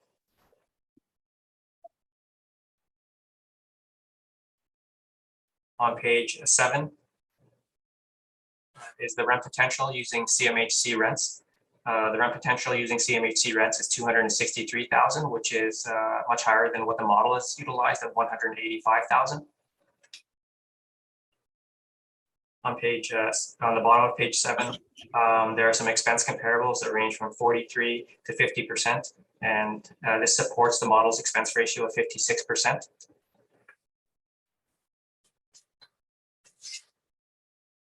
On page 8 and 9 is information on how we derived our cap rates and some cap rate sales that range from 3.6 to 5.74%.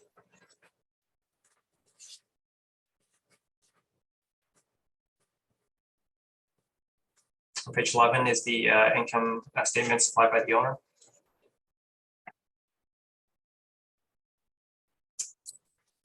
And on page 13 is the chart for the CMHC market rents. So the model rents are supported by the market and is supported by CMHC. As a matter of fact, market rents are higher than what the model has estimated, and the cap rate is also supported by the market. I ask that you maintain the assessed value at $1,512,000. Thank you, Mr. Wong. Mr. Dupont, do you have any questions? Yes. So your suite count, you have 4 bachelors, 19 one-bedroom. Yes.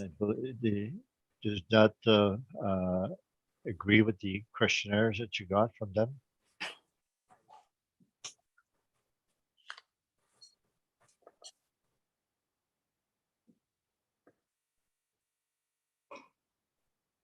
It's hard to say what that is the questionnaire is speaking to. You're like your page 12. Yeah. Says studio, then it says 1 bedroom small, then they cross off 2 bedroom, they put 2 rooms, and they cross off the 3 bedrooms, they put 3 rooms. So 2 and 3 rooms would be 2 rooms would be bachelors for sure, and studios would be bachelors. Yeah, that's what I mean. It's hard for me to determine what they mean by those, but this is what we have on record. But that would dispute the fact you say there's only 4 or 5 bachelors. It says that we have 4 bachelors and the rest 1 bedrooms. Right. So that the questionnaire would indicate that it's more than 4 bachelors there, right? That's what I mean. It's kind of, I think it's kind of hard to tell. They have 13 at 2 rooms. 2 rooms have to be a bachelor. And 3 studios, and that means bachelors. So right there, there's 16 bachelors and not 4. Would you agree with that? I don't know. I don't know what that means. I mean, if you had a rent roll that could clarify, that would help. But aside from that, it's hard for me to say what they mean by those small 2-room and 3-room.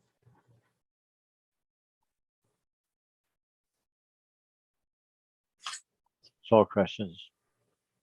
Thank you, Mr. Dupont. Ms. Anderson, do you have any questions? I have no questions. Thank you. Thank you. Ms. Del Oro?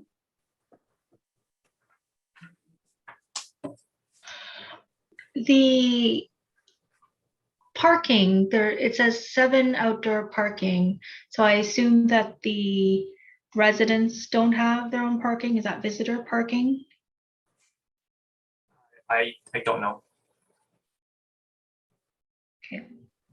No, I don't have any further questions. Thank you. Thank you. And I have no questions. So Mr. Dupont? I have more bachelors, but I also have more parking than the assessor. So we can go to the photos. So the shows they have front parking. I will believe that would be for the tenants. Visitors can go on the street like everybody else. Then we have another photo from Grant, shows a bus stop, and it shows that only part of the building has parking. Other parts is grass. And we have the back. The back backs onto Scotland Avenue, so there's no parking in the back there. It's 2 stories. The questionnaires which we went through with the Kim, I took it to mean 16 bachelors, and that's what I'll be showing. So then the page 8 has the aerial photo as per the photos I took. So I have front parking and one in the back on Scotland grass. And the location on Grant is closer to Pembina, so it's relatively far or not within walking distance of Grant Park shopping center. So the cap rate is page 13. So the assessor is at 5.15. We're at 5.75. So the age for this property would fit the 60 to 1998, 5.5%. Then the site-specific factors we're saying the condition, quality is social housing. This is veterans housing, so they would have budget finishes, so they would be lower quality, like most social housing. Parking is inferior at 55%. That suite mix is inferior at 73% bachelors and 27% one bedroom.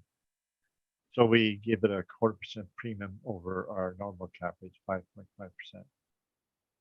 And the income approach is page 15.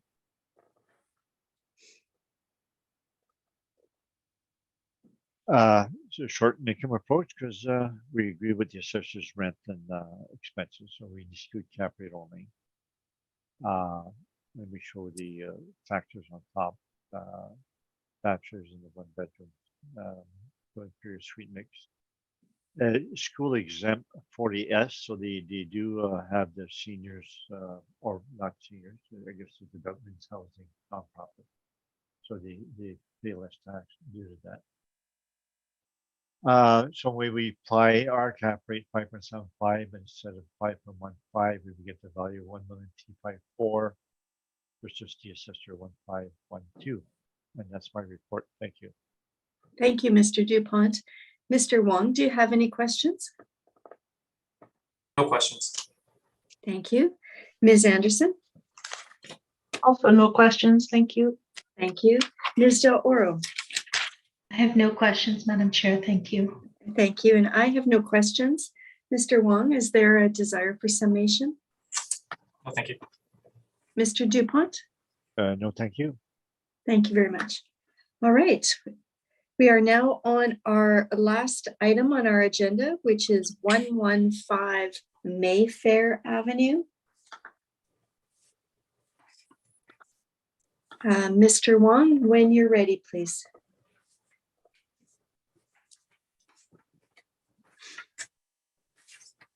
The subject property is 115 Mayfair Avenue. The roll number is 120-978-06565. The file number is 22-3162. This is a residential apartment that's 2 stories high. It was built in 1961 and it has 48 suites with 32 outdoor parking stalls. On page 3 is a picture of the subject property with its location. On page 4 are some interior pictures of the subject property.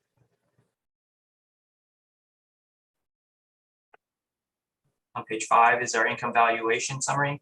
We use average rents of $888 to get a potential income of $511,000. We use a 3.2% vacancy to get an effective gross income of $495,000. And we use a 53% expense ratio to get a net operating income of $228,000. Kept at 5.95%, we have an estimated market value of $3,845,000. On page 6 are some rent comparables showing that the rents we've used are in line with what's in the market. Page 7 is a summary of the income and expenses submitted by the owner. You can see their income for 2020 is $533,000, and their expenses are $310,000. That includes repair and maintenance that I feel is on the high side. For 2020, the repair and maintenance is $2,600 per unit. For 2019, it's $3,600 per unit. And for 2018, the repair and maintenance is $4,200 per unit. So I felt that those were high, and I removed the repair and maintenance, their actuals, and put in a market repair and maintenance of $1,342 per unit. In doing that,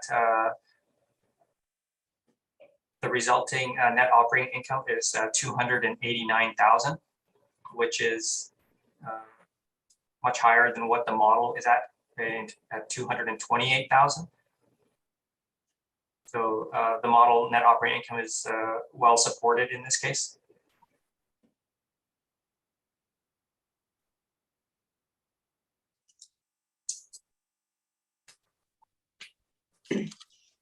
On page 8 and 9 is information on how we derived our cap rates, with some cap rate sales that range from 3.6 to 5.74%.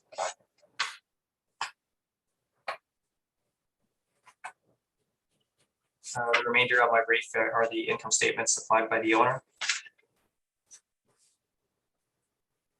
So the model rent and cap rate are supported by the market, and they're at the actual NOI after making adjustments for the high repair and maintenance, which supports the model net operating income. So I ask that you maintain the assessed value at $3,845,000. Thank you, Mr. Wong. Mr. Dupont, do you have any questions? Yeah, your page 7, your repair maintenance. So how did you get the repair maintenance to do it per suite? Is that actual or stabilized? Yeah, I removed their actual repair and maintenance and put in a market repair and maintenance of $1,342. That's for a subject, but for your comparables, the one on Mosley and Pembina, etc. Okay, sorry, what about them? How did you arrive at the repair and maintenance there? Their repair, I took their repair and maintenance and divided by the number of units. Which repair and maintenance? Over 3 years, 1 year, stabilized, unstabilized? 1 year. The last year, unstabilized. Is that correct? Yes. That's all the questions I have. Thank you, Mr. Dupont. Ms. Anderson, do you have any questions? The suites look to be renovated. Do you have any further information about that?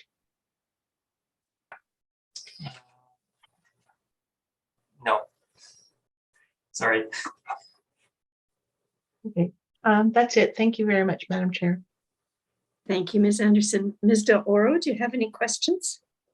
I do not, Madam Chair. Thank you. Thank you, and I have no questions. Mr. Dupont? Yeah, I guess we should go to the appendix. See the ad that the Globe puts out. When you have to look at the photos, it's really good photography. And you have to look at their seeing. So here the Globe spent lots of money on painting, and I can see the painting. It looks good to have the dark painting there for the wall. That's really good painting that they've done there. The floor, it's hard to say what kind of floor they have. And the kitchen, so you got the relatively normal appliances. They're white appliances. They're not stainless steel. They're upright countertop. They're not granite or quartz. Cabinets are very, very plain. They're in good conditions, but they're relatively plain. And the floor is old style. It's not the vinyl plank. Bedroom looks like carpet, so that's not updated in any way. Bathroom, you don't see much there. Little vanity, which is not modern at all. Then the photo with the next photo, page 21, where they have the dark brown, which is really good painting on their part to set that off, but it's not really modernized in any way. So they do a good job maintaining. They spend money on the property, but that I don't believe you can say they're modernized. Then they have some plans, and I don't want to spend too much time on the plans, but you'll see the dining rooms are small, 8 feet by 6 feet, 7 inches, they're relatively small. Kitchens are small, also they're walk through 8 feet by 6 feet, 4 inches, so it's relatively small. The living rooms are large, and that's the mainly large rooms. So they do a good job with their photos. The 2 bedrooms are not that bad, but the bedrooms 9 feet wide, 10 feet wide, those are not that big. Bathroom is only 4 feet long, which is wide. That's not very big. Kitchens are small. Dining rooms are small. They're not as bad as some of these masters we have. Now, the last one, page 24, is a master, 137 square feet. I don't think they have many of those, but that's extremely tiny. So the photo, the first page, you'll see it's 2.5 suites. They have basements. They have little windows sticking out, and it goes all the way to the back towards the river, and you'll see the aerial photo.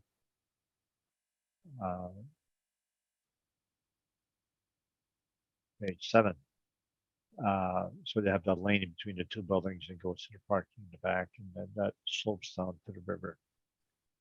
It's on Mayfair. Then you show the next map. It shows it between the 2 bridges,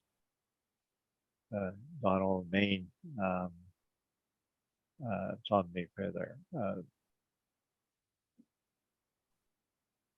The location is relatively good.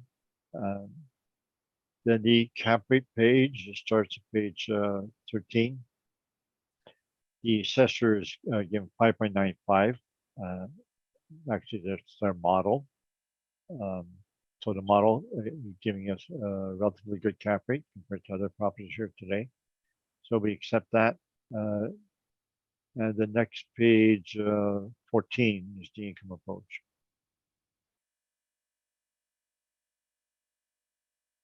Line 13, you'll see we have higher effective gross income than the assessor. So we start with the line 3. So the rent that they're getting is $9.50 per suite. You see the top they have only small bachelors. They're kind of tiny, and the suite mix is pretty good. 26, 1 and 2. Parking is not that great, 67%. Basement suites are also negative, but it's not a big negative. So these two things are not that big negatives. The vacancy, you can see the vacancies are relatively high because Globe is pushing the rents, or Phoenix, and they're pushing the rents, and the market's pushing back. So they're getting the maximum rent they can get out of this place. Expenses are stabilized, fairly normal. Normal procedure for different expenses. The repair maintenance is the one that we spend most time on. So that's line 27. We stabilized at 2156, and that's shown on the next page, page 15. So the extraordinary repairs, the first 4 items, is very little there. We did not stabilize any of those. Parking lot, small amounts every year, so we've allowed that. We don't allow the replacement of parkade. We've allowed repairs. General buildings, these are all the other items that are not listed. We disallowed 3 high years, and then we went only 50% the remaining, so we went a lot less than actual. Flooring replacement, it was above the 500. So we maxed it out at 96%, so we maxed it out to 500. Appliance replacement is relatively low, $106 per suite versus $225 maximum. The painting, we maxed it out at 34%. And part of what Global does is they spend a lot of money on painting. So whenever the suites are for turnover, part of their management styles, they do a good job painting to make them look beautiful and modern by choosing good contrast paint, etc. We disallowed some of the items on electrical and plumbing, some of the high years. We allowed the high years for pest control. We allowed the high year for grounds. So we had the breakdown of all these expenses, and we disallowed a lot of those expenses. So when we stabilized at 2,156, we're being very conservative in the way how we stabilize things. And that's what we put in the previous page. So they're getting high rents, mainly because they're spending a lot of money on their repair maintenance, a lot of money on their painting. And that's my evaluation. When we apply that, we get about 2,670,000 versus the assessor 2,845,000. Thank you very much. Thank you, Mr. Dupont. Mr. Wong, do you have any questions? So you were saying that this is, I guess, a well-maintained building, and they spend a lot of money on paint? Yeah, paint is one of the higher items, but they do spend money on everything, yes. Okay, so like if a property was well-maintained, would you consider using a lower cap rate? No, it's well-maintained. If it's not well-maintained, then we would same as when the property is renovated, etc. You give a cap rate to what it is, and here we agree with your cap rate to start with. Okay. What does the Altus cap rate study indicate the cap rate for this property to be? That age group,